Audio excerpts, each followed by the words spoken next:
Hoje, no Direto ao Ponto, nós vamos falar sobre quiropraxia, esta forma de medicina alternativa que cuida da nossa coluna vertebral através da manipulação de suas articulações. Para falar sobre esse tema, eu convidei a quiroprata Georgia Palandi. Tudo bem, Georgia? Tudo bem. Obrigada pelo convite. Vai ser um prazer falar sobre quiropraxia para o pessoal. Eu que agradeço a sua presença aqui no programa Direto ao Ponto. Vou fazer uma breve introdução, para o nosso público entender um pouquinho do que é a quiropraxia.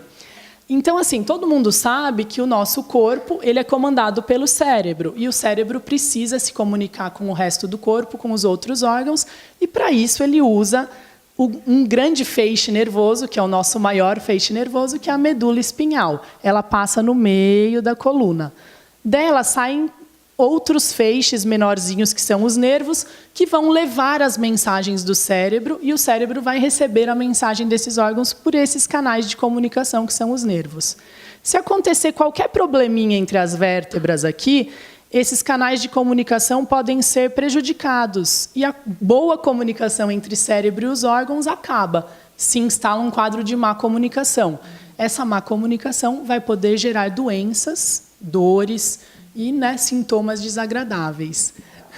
Então, resumindo, a quiropraxia vai cuidar da nossa coluna para que a comunicação entre o cérebro e os órgãos seja excelente.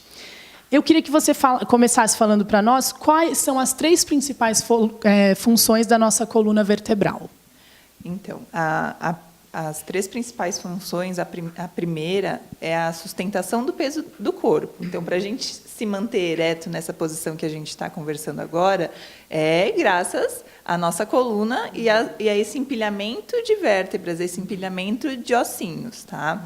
A segunda função da coluna, que para mim é a mais importante, é a proteção do sistema nervoso central, que é o que justamente você comentou. Dentro lá das vértebras está passando a nossa medula espinhal, e quem é a responsável por cuidar e fazer, digamos que a segurança e a proteção dessa coluna são as vértebras.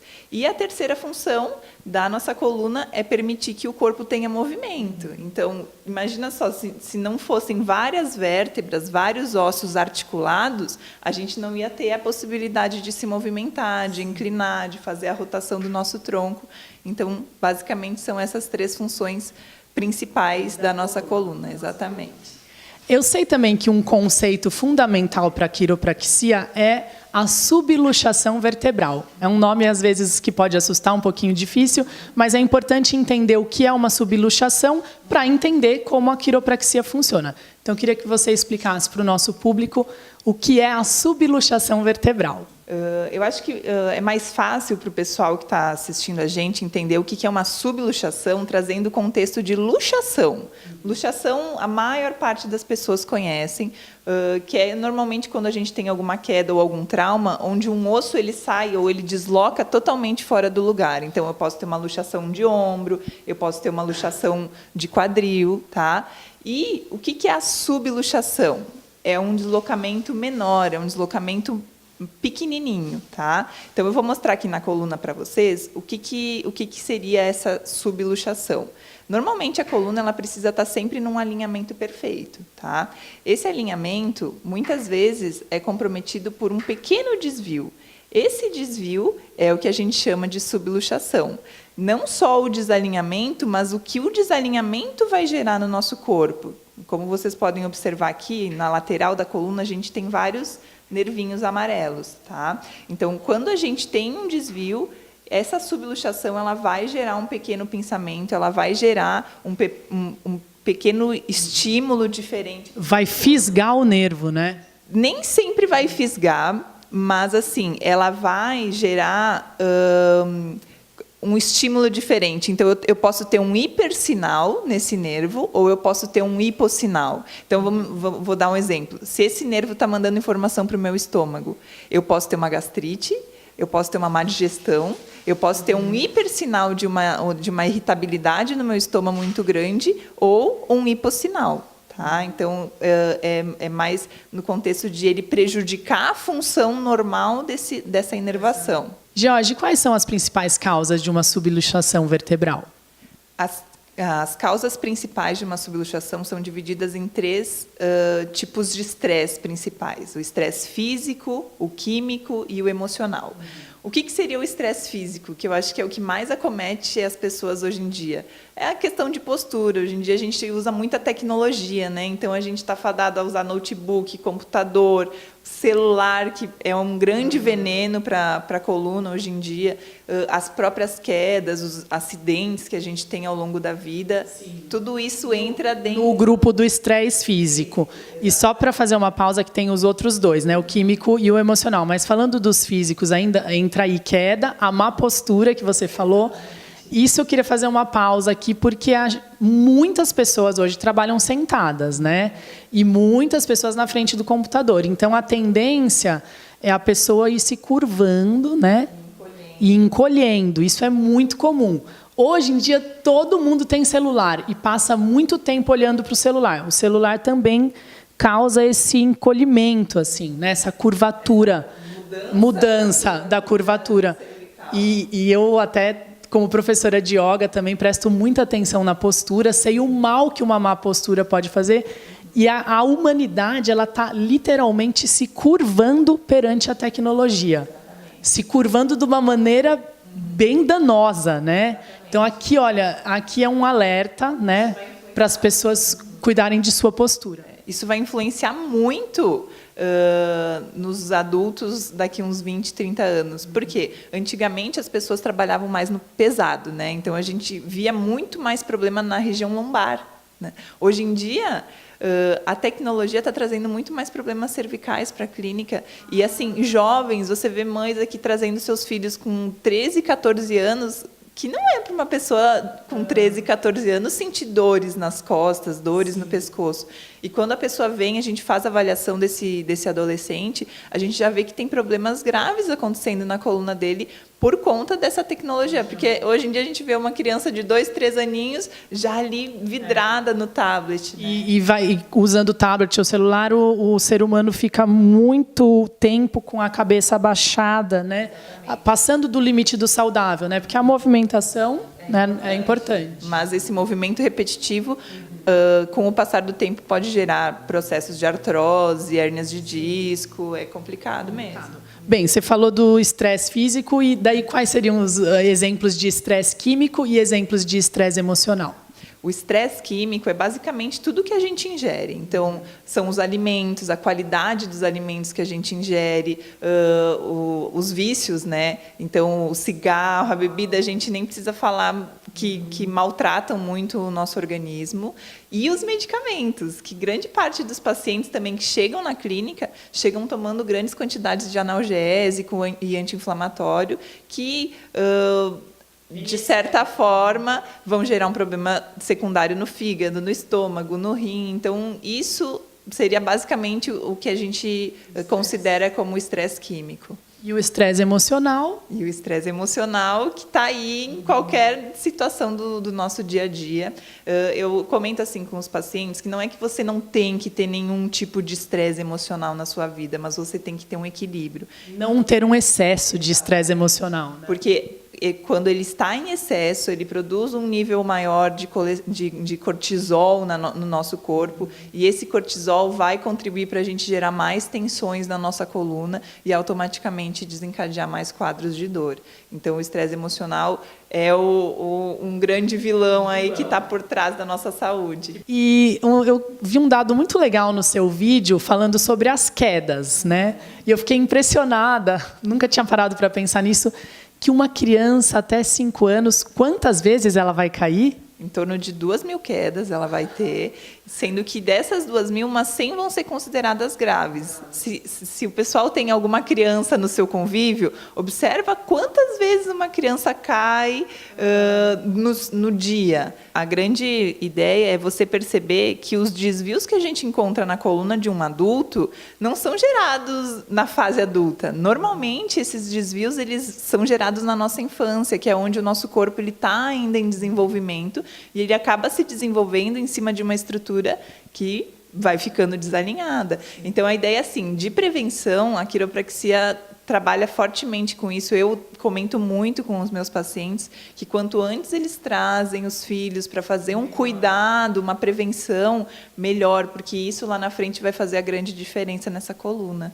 Georgia, esse mau alinhamento entre as vértebras pode causar problemas no disco que fica entre as vértebras. E esses problemas dão muitas dores, né? Queria que você falasse um pouquinho sobre os discos.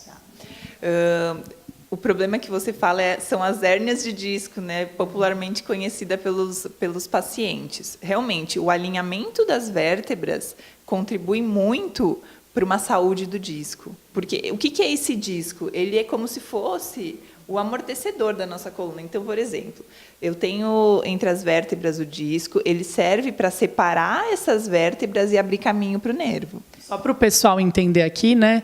É que esse amarelo mais clarinho é o osso, né? Que é a vértebra, e esse amarelo mais escuro é o disco, que inclusive um amortecedor para justamente absorver os impactos que a gente tem no dia a dia, tá? Quando a gente é jovem, esse amortecedor, ele é que nem um babaluzinho, assim, ele é flexível, ele é molinho, por isso que a gente é mais flexível, a gente se movimenta com mais facilidade.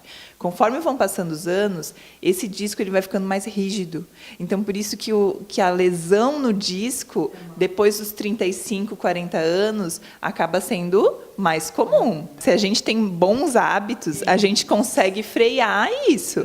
Então, se eu tenho a minha pele ressecada, o que eu vou fazer? Eu vou usar um creme apropriado, onde vai gerar uma hidratação maior. Beber mais água. Beber mais líquido, se alimentar melhor, fazer uma atividade física. Então, são vários hábitos que vão gerar esse bem-estar para o seu corpo. A coluna é a mesma coisa. Então, se eu maltrato a minha coluna, se eu não consumo grandes quantidades de água, se eu fumo, o cigarro faz um grande mal para os discos da nossa coluna. Tudo isso vai gerar uma desidratação precoce. Então, a gente tem como cuidar para que isso não avance um nível muito elevado, exatamente. Então, assim, basicamente, por que os desvios nas vértebras geram problemas de hérnias de disco com o passar do tempo? Porque se a minha vértebra não está bem alinhada, ela vai sofrer uma sobrecarga. Então, ela vai sobrecarregar alguma parte do meu disco. E se esse disco ele é móvel, ele é como se fosse um babalu, como eu comentei, ele vai se deslocar para um lugar que ele não deve. E isso é a hérnia de disco. A hérnia de disco é justamente quando o disco não está na sua posição original e ele vaza ou ele invade o canal da medula ou do nervo. Queria relacionar as partes onde ocorrem as subluxações com os órgãos que essa subluxação pode desequilibrar, né? Eu sei que existe a correlação da cervical com determinados órgãos, da torácica com outros órgãos e da lombar com outros órgãos. Exatamente. Então, normalmente, os nervos da cervical, eles vão mandar informação para os nossos braços e vão mandar informação para a tireoide, para a garganta e podem gerar também dores de cabeça, tá? Então, eu vou comentar os sintomas da cervical. Normalmente, se eu tenho um desvio na cervical, eu posso ter dor de cabeça, eu posso ter enxaqueca, eu posso ter zumbidos no ouvido, labirintite, formigamento nos braços, tudo isso envolve desvios na cervical. Tá? A parte pode... E até também sinusite, né, e rinite. Dias estão relacionadas com a região cervical.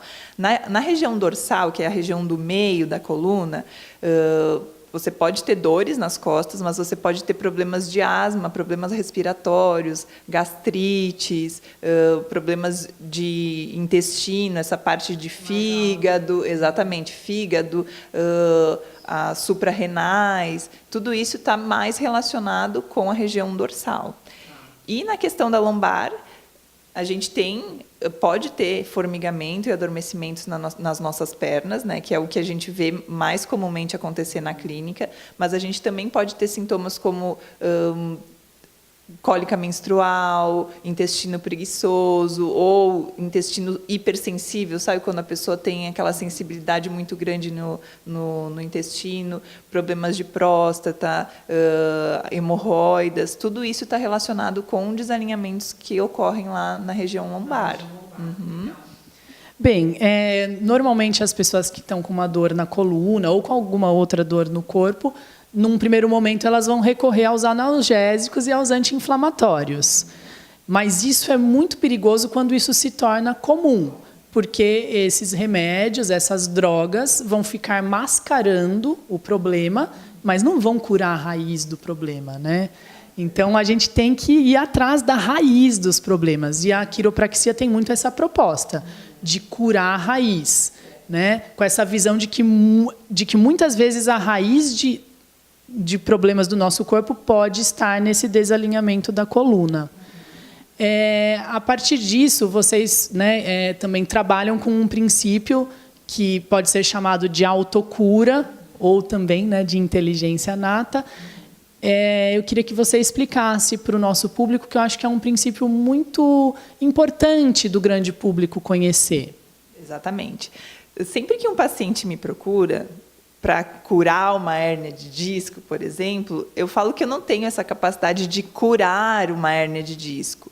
No momento que a gente analisa uma coluna, que a gente alinha essa coluna, eu estou dando a oportunidade para o corpo dele fazer essa autorregulação e essa autocura através da inteligência inata. O que é essa inteligência inata? É muito fácil de a gente perceber. A inteligência inata é quando a gente tem um corte lá no dedo e esse corte, ele cicatriza. Não é o band-aid que a gente vai botar ali no corte que vai cicatrizar. É a própria inteligência do nosso corpo. Agora a gente está aqui conversando, mas o nosso estômago, os nossos órgãos, eles estão funcionando sem a gente precisar estar falando, faz isso, faz aquilo. No exemplo do corte, você não precisa ficar pensando, corpo, cura esse corte, corpo, cura esse corte. É um processo que acontece naturalmente. Assim como o nosso coração está batendo agora, assim como a gente está respirando. Então, isso é a inteligência inata. O nosso corpo, ele é muito inteligente. Então, quando um quiropraxista analisa uma coluna, não é para melhorar uma dor de cabeça, não é para melhorar um torcicolo. A gente analisa essa coluna para devolver a função que ela precisa, para restabelecer esse processo da inteligência inata, esse processo que a gente chama de autocura, porque o nosso corpo, ele é muito capaz, ele é muito inteligente. Então, por exemplo, se uma pessoa estava com as vértebras desalinhadas, você vai lá e alinha, você dá condição para aquele disco voltar na posição natural dele e começar a se cicatrizar, a se regenerar, Exatamente. Né? A gente dá condição para esse disco sofrer um processo de cicatrização, onde, com o desvio ali acontecendo, ele não estava tendo essa possibilidade. E você falou muito bem dos medicamentos, porque grande parte dos pacientes que chegam na clínica tomam muito remédio. E eu comento muito que é como se a gente tivesse uma cárie no dente, gente. A gente não cura a cárie no dente com medicamento, a gente precisa da ajuda de um dentista para fazer essa cura acontecer. A mesma coisa, se eu tenho um desvio lá na minha coluna, não existe medicamento nenhum no mundo que vai colocar uma vértebra, vai devolver a posição natural dessa vértebra. Não existe. E é uma questão estrutural mesmo, de posicionamento. Exatamente, de biomecânica. Então, se é um deslocamento, como é que eu vou curar algo que é físico com um químico? Não existe. Então, você vai tomar remédio e é isso justamente. E, aliás, entra num ciclo vicioso, porque o remédio causa o estresse químico, né? E que vai piorar a condição. Então, normalmente, assim, quando eu vejo um paciente com um problema grave de artrose, por exemplo, é normalmente um paciente que teve um hábito de anos e anos tomar remédio. Ele não deu a oportunidade do corpo dele de se comunicar. Ele dizia, cala a boca, não quero saber de você, vou tomar um remedinho, vou trabalhar, né? No sentido de que os sintomas são um aviso do corpo. Tem algo errado. E esse aviso é para você investigar. Exatamente. É uma forma do corpo se comunicar. Se você tira esse aviso, as coisas vão acontecendo sem você nem perceber. Então, partindo do princípio que é uma coluna saudável é assim fundamental na vida da pessoa, para a pessoa se sentir bem, existem os tratamentos de quiropraxia. Eles podem ser preventivos, né? Para a pessoa chegar aqui quando ela está bem e fazer essa manutenção desse bem-estar, ou, né, um tratamento já para tentar curar dores, para tentar realinhar a coluna. Queria que você comentasse como esses tratamentos podem ser feitos, com que frequência, num caso e no outro. Normalmente, quando o paciente chega na clínica, a gente faz um processo completo de avaliação, analisa exames, imagens que o paciente tenha, ou a gente mesmo solicita. Através dessa avaliação, a gente vai montar um plano de tratamento, um plano de cuidado específico para o que o paciente está apresentando. Normalmente, se a pessoa chega na clínica com algum tipo de dor ou algum problema já instalado na coluna, a gente começa com uma frequência um pouco maior. Então, seriam 2 vezes por semana, talvez durante as primeiras 2 semanas ou durante o primeiro mês, vai depender da idade do paciente, de vários fatores. Da gravidade, né? A gente vai estar analisando tudo isso nesse procedimento de avaliação. Depois, aí, a gente vai diminuindo gradativamente, de 2 vezes por semana para 1 vez por semana, a cada 15 dias, e depois ele entraria numa manutenção. Grande parte dos nossos pacientes hoje fazem o que a gente chama de manutenção e bem-estar. Então, a pessoa já entende que ele tem que estar aqui não quando trava a coluna, ele tem que estar aqui para se manter bem. Então, a maior parte dos nossos pacientes acaba vindo a cada 30 dias nesse procedimento de manutenção. Mais preventivo, que é o que você falou no segundo caso. Normalmente, se a pessoa chega aqui na clínica sem... eu estou aqui porque eu quero fazer um check-up da minha coluna, né? O ideal seria todo mundo chegar desse jeito, mas não sempre é assim. Aí a gente vai, normalmente, trabalhar a cada 15 dias, 1 vez por mês. E é interessante falar assim, às vezes as pessoas chegam aqui sem dor, mas a ausência da dor não é a ausência de um problema. Às vezes a gente faz uma radiografia num paciente que não tem dor nenhuma, mas... todo torto. Exato, ele tem um quadro de escoliose, então a gente já pode prevenir isso, porque no futuro pode gerar complicações maiores. E com uma radiografia fica bem claro para vocês como que está essa coluna? Facilita muito. Então, o diagnóstico do quiropraxista, ele é basicamente através da palpação. Quando a gente toca na coluna do paciente, a gente estuda e treina muito a habilidade da palpação e, juntamente com a palpação, a gente acaba fazendo uma radiografia para ver se tem algum desgaste, se tem algum quadro de degeneração acontecendo nessa coluna, para formar esse tratamento, que a gente chama de cuidado, né? Não deveria ser um tratamento, que tratamento tem começo, meio e fim. Exatamente, é um cuidado. Jorge, eu queria agradecer muito sua participação aqui no Direto ao Ponto. Assim, eu como professora de yoga também, eu sou uma entusiasta da boa saúde da coluna, eu sei que isso é fundamental para uma vida saudável e foi muito legal trazer esse tema aqui para o meu público. Muito obrigada. Eu fiquei encantada, muito obrigada, Alexandra, de poder trazer a quiropraxia, porque a gente vê quantas pessoas poderiam estar se beneficiando com o nosso tratamento, com o nosso cuidado, e que não tem o conhecimento, né? Então, a gente precisa levar essa mensagem da quiropraxia para mais e mais pessoas, e a gente está à disposição, se o pessoal tiver dúvidas também, a gente vai estar se comunicando com todo mundo aí. Legal, muito obrigada, querida. Obrigado.